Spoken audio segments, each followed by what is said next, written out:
லூக்கா 1 மகா கனம் பொருந்திய தெயோப்பிலுவே, நாங்கள் முழு நிச்சயமாய் நம்புகிற சங்கதிகளை ஆரம்பம் முதல் கண்ணார கண்டு வசனத்தை போதித்தவர்கள் எங்களுக்கு ஒப்புவித்தபடியே அவைகளை குறித்து சரித்திரம் எழுத அநேகம் பேர் ஏற்பட்டபடியினால் ஆதி முதல் எல்லாவற்றையும் திட்டமாய் விசாரித்தறிந்த நானும் உமக்கு உபதேசிக்கப்பட்ட விசேஷங்களின் நிச்சயத்தை நீர் அறிய வேண்டும் என்று அவைகளை ஒழுங்காய் உமக்கு எழுதுவது எனக்கு நலமாய் தோன்றிற்று.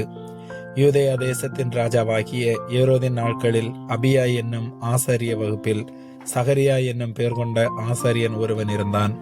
அவன் மனைவி ஆரோனுடைய குமார்த்திகளில் ஒருத்தி, அவள் பெயர் எலிசபெத்து.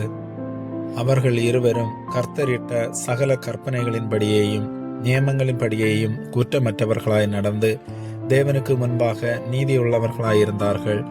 எலிசபெத்து மலடியாய் இருந்தபடியினால் அவர்களுக்கு பிள்ளை இல்லாதிருந்தது. இருவரும் வயது சென்றவர்களாயும் இருந்தார்கள். அப்படி இருக்க அவன் தன் ஆசாரிய வகுப்பின் முறைப்படி தேவ சந்நிதியிலே ஆசாரிய ஊழியம் செய்து வருகிற காலத்தில் ஆசாரிய ஊழியம் முறைமையின்படி அவன் தேவாலயத்துக்குள் பிரவேசித்து தூபம் காட்டுகிறதற்கு சீட்டை பெற்றான். தூபம் காட்டுகிற வேளையிலே ஜனங்கள் எல்லோரும் கூட்டமாய் வெளியே ஜெபம் பண்ணி கொண்டிருந்தார்கள். அப்பொழுது கர்த்தருடைய தூதன் ஒருவன் தூப பீடத்தின் வலது பக்கத்திலே நின்று அவனுக்கு தரிசனமானான். சகரியா அவனை கண்டு கலங்கி பயமடைந்தான்.